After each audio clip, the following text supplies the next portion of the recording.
Bon, on passe à des choses plus fun. Julien, donc Prague. Alors, tu reviens de Prague. Alors, qu'est-ce qui s'est passé à Prague? Raconte-nous. Hein. Ah, il paraît il y a quelque chose qu'il faut entendre avant que tu parles. Ah. Et attention. Mille gagné sur un coup, As-Roi chez lui, Roi-Dame chez moi et Roi-Roi au flop. Aucun mérite. Auparavant, je l'avais un peu secoué. Et j'ai les témoignages. Il était un peu déstabilisé. On a failli en arriver au clash. Voilà, comme ça je vous explique, vous n'avez pas besoin d'aller à RMC Poker. On a failli aller au clash. Il a manifesté son mécontentement par rapport à ma réaction, qui est toujours la même en live, c'est-à-dire que je me suis mis à faire mon show. J'ai réussi à le déstabiliser d'ailleurs, c'est là où est ma force. Il gagne avec une courte tête de 13 000 euros, c'est pas énorme, 10 000 euros sur un coup, avec aucun mérite.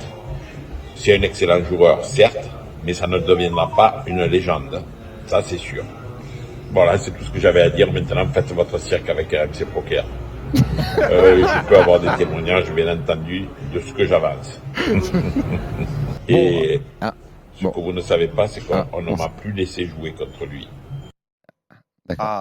Magnifique quand même, magnifique réaction de Big Roger Arabédian. On le salue quand même. C'était salut, ce Roger. matin sur son site Facebook, donc il commentait et il revenait sur ce duel qu'il a provoqué, puisque Julien, il t'a provoqué à Prague. C'est un duel qui s'est déroulé à Prague, ouais. Exactement. Donc ça, c'est sa réaction. Donc visiblement, tu as eu beaucoup de cul, il t'a déstabilisé et tu vas venir faire le guignol chez nous. C'est ça en gros. Exactement. Oh merde, Julien. Parfaitement résumé. Ah merde. Bon, alors par contre, on commence. Ouais, je trouve Quel ça numéro très de drôle. cirque tu veux nous faire alors Allez, commence ton numéro de cirque. Bon. T'as vraiment eu. Alors bon, Alors comment t'as ça chaté fait alors. Alors t'as chaté. Alors tu l'as battu parce que t'as chaté. Tu lui as pris 13 000 balles. Exactement, j'ai chaté Oh. comme d'habitude. Bon, alors comment ça s'est passé alors plus sérieusement, bon alors ce qu'il dit c'est ses provoques habituels. Ouais. Bon, écoute, légende, hein. Moi c'est tout ce que je te souhaite, grand joueur en tout cas, j'en suis sûr. Donc alors, qu'il te provoque, d'accord, mais c'est quoi? Il t'a envoyé une invite? Comment ça s'est fait? Comment vous vous êtes retrouvés à Prague tous les deux alors? Alors, on s'est retrouvés à Prague de la manière suivante. Ça faisait un moment qu'on parlait de faire un heads-up l'un contre l'autre, avec des conditions qui ont changé au fur et à mesure. Mais c'est lui qui t'a chauffé là-dessus? On s'est chauffé mutuellement. Vous vous êtes chauffé mutuellement, d'accord. Sa défense. Ok. Et en fait, on avait un problème, une problématique, c'est que malheureusement en France, il y a ce système de prélèvement, donc 4% non capé, ce qui est en fait imbattable pour n'importe lequel des joueurs si on joue en heads-up. On va jouer beaucoup trop de mains, et donc C'est-à-dire que endroit, sur chaque main, 4% est pris. Du coup. le casino prend. Donc en fait, tu te rends vite compte L'organisateur prend 4%. au bout de quelques heures de jeu, il n'y a plus d'argent sur la table. Voilà. C'est aussi simple que ça si on joue dans de telles conditions. Donc la condition qui était, c'était que ça soit un prélèvement qui soit plutôt raisonnable, et que l'argent soit posé avant également, mais ça c'est un autre sujet. Et donc il m'a invité à dormir là où il réside, Place Vendôme. Il m'a pris un billet d'avion et il m'a dit let's go, on va à Prague. Excuse-moi, Roger Armedian, il réside Place Vendôme. Il reste à l'hôtel, ouais. À l'hôtel. Il est au Ritz. Non, alors j'ai oublié le nom. C'est un quartier populaire que tout le monde connaît. Voilà. C'est de l'autre côté? Attends, Big Roger, il est Place Vendôme. Ah oui. Sur une branche, pas côté Jardin des Tuileries, de l'autre côté. Ouais, enfin ça change rien. Il est dans un hôtel à Place Bref, Vendôme. un très bel hôtel. Entre deux bijouteries, voilà. Et donc on a discuté ensemble et donc on s'est dit qu'on allait jouer à Prague et donc on est arrivé à Prague. Malheureusement, le heads-up n'a pas pu se faire tout de suite. On a attendu quelques jours dans lesquels on a un petit peu titubé et gambadé sur d'autres jeux avec notre ami Jean Monturi qui était également présent. Qu'on salue. Et Georges Jen aussi, patron de Live Poker. Et qu'on salue aussi. Georges, l'édito dans le dernier numéro de Live Poker, il parle de toi d'ailleurs. Totalement. J'ai adoré son Faut que je dise édito. On a tellement de trucs à dire ce soir, mais c'est dommage parce que j'aimerais bien en parler. En plus, j'ai oublié de le prendre, je l'ai pas sous les yeux. Mais il parle de toi, c'est très chouette ce qu'il raconte. Bon, on termine l'histoire avec Roger d'abord. Absolument que j'ai ça. Ouais. Et au bout de quelques jours, on joue. Donc, ce qui était à la base convenu, c'était qu'on allait jouer plusieurs jours, 10, 12 heures, 14 heures par jour, en heads-up. En heads-up. Que ça soit 10 heures face à face, toi contre lui. Voilà, même lui était Wow. prêt à jouer 24 heures de suite sans problème. 24 heures de suite, il voulait t'avoir à la fatigue. Mais il l'a déjà fait. Ouais, Il il en est capable. est capable. Ils ont joué largement 24 capable. heures de suite, je crois, ou Ouais. plus. Exactement. C'est possible. Mais Roger est quelqu'un qui dort très peu et qui a toujours envie de jouer. Donc, c'était plutôt moi qui étais réticent sur les 24 heures. Je me suis dit déjà 10 heures, c'est bien. Ouais. Donc le deal, Il c'était... t'a pas imposé toutes ces conditions non plus. Non, il m'a proposé, on acceptait. Je lui proposais des choses, il acceptait, refusait. Et donc le deal, c'était de jouer en 25-50. Et c'est quelque chose qui est arrivé. 25 euros, un 50 peu balles. plus tard. Ouais. Donc avec 5 000 euros la cave. En hold'em pour s'asseoir. En no limit hold'em. D'accord. Alors ce qu'on a convenu par la suite, c'est qu'on ferait un jour de mix game, un jour de hold'em, etc. D'accord.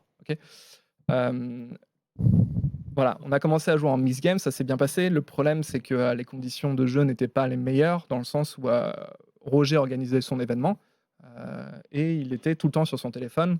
Et donc, du coup, en fait, sur les 10 heures, 14 heures de prévu à la base, on se retrouvait à jouer 1h30, 2 heures sur Effectivement. la première journée.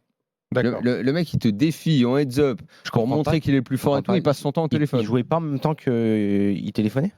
Il moitié jouait, il foldait une main par minute, tu vois, ou il jouait pas du tout. Tu vois, où il se levait, il allait à ses rendez-vous, il faisait autre chose, quoi. Et toi, t'attendais la table? Et moi, j'attendais, je me tournais le les mec, pouces. il est relou Et je quand me même. demandais un petit peu ce qui se passait, même si évidemment, j'espérais vraiment que son événement fonctionne, puisque c'était quelque chose de gros en France. Comment il à ce s'appelle? moment-là. Big Marvelous Tour. Poker Tour, Marvelous Poker Tour. Ouais. Big Marvelous Poker Tour. et donc voilà, ça se passe. Et toi, c'est quoi pendant ce temps-là, pendant qu'il fait tout ce cirque et tout? Faut que tu restes concentré. C'est un peu déstabilisant, quoi. C'est un peu déstabilisant, mais la réalité, c'est que il y avait une grosse game qui tournait chaque soir en 25-50, 50-100 PLO avec des gens locaux, donc des Tchèques. C'était une game qui était absolument incroyable. Donc en fait, moi, je restais pour ça, sinon je serais parti très très rapidement dès le lendemain, en fait, je pense. Donc moi, je restais, je jouais le soir. Ah, tu te serais cassé parce que les conditions devenaient saoulantes pour toi. Ouais, quoi. c'était vraiment. Je sentais que ça allait pas se faire. Je sentais qu'il y avait des problèmes. Je sentais qu'il y a des choses qui se passaient qui n'étaient pas normales. Et Ouais. donc voilà, ça m'énervait également. Et puis moi, je D'accord. préférais être en vacances et faire autre chose que d'attendre que Roger soit. Ouais, d'accord termine pour ses jouer. coups de fil, quoi. Ouais. Voilà. Mine Et, de rien, vous avez quand même joué. et donc Au on a final, joué. combien de temps vous avez joué? Donc on a joué à peu près, je dirais, une heure et demie le premier jour, donc en mix game sur Ah, lequel. putain, il partait sur 10, 12, 24 heures et il a joué 1h30 le premier jour. Ce qui est rien. hein. Ce qui est Ouais, ridiculement. C'est rien en fait. Hein. Ouais. En mix game le premier jour et le deuxième jour nous avons joué en no limit 25-50 et en fait il a perdu donc 10 000 euros. Effectivement il y a eu ce coup. Oui, As-Roi Qui est contre Roi-Dame très avec important. 3 briques, c'est ça? Alors, c'est quoi le coup? C'est j'ai As-Roi, je 3 bêtes, il call, il a Roi-Dame, flop c'est Roi 3-4. Roi, 3, 4. Turn un autre roi, je check, il mise 2000 euros, je chauffe pour 5000, il call. Et c'est un coup dans lequel il ne peut pas s'en sortir, on est d'accord. Mais je pense que ça fait partie du poker. Enfin, je veux dire, ce coup-ci, c'était moi qui étais du bon côté, la prochaine fois, c'est lui. Et c'est pas là-dessus où le skill fait place, en fait. Oui, N'importe qui oui, dans là, sa c'est position pas- a ouais. joué. Oui, parce que La main de sa façon. il y a une vidéo aussi où on voit où tu perds un coup à, je crois, où il overbet à 2000 euros sur un board où il y a 6 briques roi Roi et 10. briques roi 10, c'est ça. Et puis tu finis par payer et puis il avait floppé Brelan d'entrée. Donc, Voilà, j'ai deux paires. Dans ce coup-là, par exemple, deux c'est un paires. pot qui fait 8000 euros. Ouais. J'ai deux paires contre Brelan, bah voilà, c'est comme ça. Ouais. C'est des choses auxquelles on peut absolument rien faire et n'importe quel joueur au monde aurait perdu son tapis là-dessus, ou en tout cas une grande partie de son tapis. Donc bon, il y a eu ce coup-là, effectivement. Après, moi, ce qui m'a déplu, c'est qu'en fait, il s'était accordé que 2 buy-in, 3, puisqu'en fait, c'est 13 000 euros en tout, alors qu'on joue en 25-50. C'est un écart D'accord. qui est ridicule. Je pense Ouais. que quand on joue en 25-50, il faut être prêt à perdre, on dirait 20-25 000. Pourquoi ? Bah parce qu'en fait, les variances, tu vas perdre 2-3 tapis de suite, tu vas en gagner 4, etc. etc. D'accord. Et ça, c'était un petit peu désolant. Et ça a été la dernière fois que Roger et moi, on a joué ensemble. Donc le second jour, ça a duré pas plus de 2 heures. Quoi. C'était vraiment très court.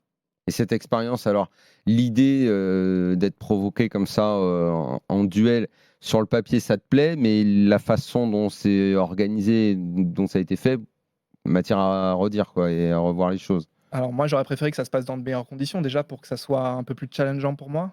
Pas que je Pas pense que que question de financier. c'était trop facile, mais je Ouais. pense que Roger n'était pas à 100%. Et après tout ce qu'on s'était dit, tu vois, j'aurais aimé de voir Bah un ouais, guerrier le en mec, face il de te moi. provoque Quoi. et tout, il faut qu'il arrive en killer, quoi. Exactement, et c'était pas vraiment le cas. Il était très occupé et dans d'autres conditions, avec plus de profondeur financière, sur plus de temps. Voilà. Ouais, en gros, tu voulais lui prendre le double. Pas forcément, ou perdre le double. J'aurais presque préféré, Daniel, perdre 20 000 euros ou 25 000 euros et que ça se passe dans de meilleures conditions parce que c'était vraiment, vraiment chiant. Quoi. C'était Ouais.